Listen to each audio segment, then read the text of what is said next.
Olá, meus amigos, Shalom Aleichem, sejam todos bem-vindos mais uma vez ao nosso devocional diário. Nós temos lido o livro de Neemias e agora chegamos ao capítulo final, Neemias capítulo 13. E nesse capítulo vemos que nem sempre os líderes religiosos agem com prudência e às vezes o status acaba favorecendo desvios de ética e desvios morais. Atentemos ao que diz o texto em Neemias capítulo 13, versículo 4 em diante. Ora, antes disto, Eliasibe, sacerdote encarregado da câmara da casa do nosso Deus, se tinha aparentado com Tobias. Apenas para lembrar, quem era Tobias? Tobias era um servo amonita, que, como vimos no devocional de ontem, os amonitas não podiam entrar na congregação do Eterno. E além disso, em Neemias capítulo 2, versículo 10, Tobias, junto com Sambalate, se mostravam indignados por ver pessoas buscando o bem de Israel. Olha com quem o sacerdote Eliasibe foi se aparentar. Como pode um sacerdote de Israel se associar com um amonita? Amonita ainda contrário a Israel.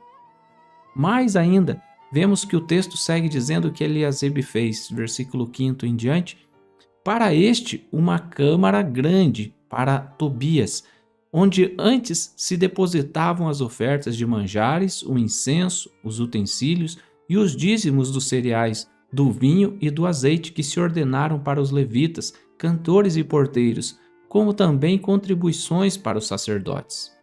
Mas quando isso aconteceu, não estive em Jerusalém, porque no 32º ano de Artaxerxes, rei da Babilônia, eu fora ter com ele, mas ao cabo de certo tempo pedi licença ao rei e voltei para Jerusalém.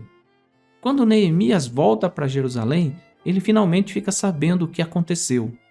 E olha a postura dele, versículos 7 e 8. Então, soube do mal que Eliasibe fizera para beneficiar a Tobias, fazendo-lhe uma câmara nos pátios da casa de Deus. Isso muito me indignou a tal ponto que atirei todos os móveis da casa de Tobias fora da câmara. A postura de Neemias aqui nos lembra quando Yeshua lança fora também todos aqueles que faziam comércio no pátio do templo, virando-lhes as mesas por causa do seu zelo da casa do Eterno. Isso a gente pode ler lá em João capítulo 2, versículos 14 ao 17. O Talmud nos diz lá em Pirkei Avot, capítulo 4, a Mishnah de número 7, que o sábio Hillel costumava dizer: todo aquele que explora a coroa da Torá para seus próprios interesses perecerá. Eis que aprendemos disso. Todo aquele que obtém benefício pessoal nas palavras da Torá arrebata a sua vida do mundo. Sabemos que há diferentes formas de se beneficiar. Por exemplo, no caso de Eliasibe, vimos ele se aproveitando do sacerdócio e de sua posição como administrador das ofertas do santuário, para colocar ali seu parente, Tobias, que nem sequer era do povo de Israel. Em Atos capítulo 8, vemos um certo Simão mágico tentando comprar os dons. Mas também vemos no Tanar os filhos de Eli, Rofini e Finéias, que foram chamados de filhos de Belial. Primeiro livro de Samuel, capítulo 2, versículos 22 ao 24, nos diz assim: era, porém, Eli já muito velho, e ouvia tudo quanto seus filhos faziam a todo Israel, e de como se deitavam com as mulheres que serviam à porta da tenda da congregação. E disse-lhes: por que fazeis tais coisas? Pois de todo este povo ouço constantemente falar do vosso mau procedimento. Não, filhos meus, porque não é boa fama esta que ouço.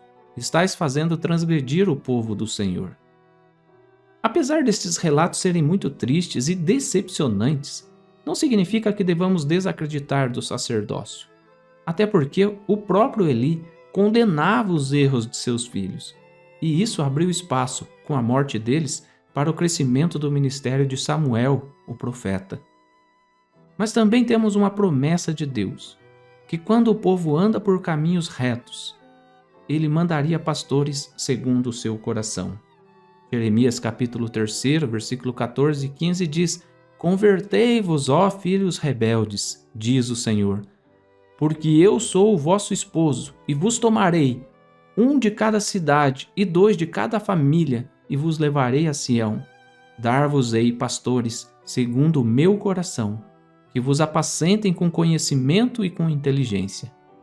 Diante de sacerdotes injustos, façamos ainda mais techuvá, e Hashem colocará diante de nós homens dignos e que nos conduzam no caminho da Torá, e aí sim, todos os dias seremos incentivados e teremos ao menos 5 minutos para Deus. Shalom.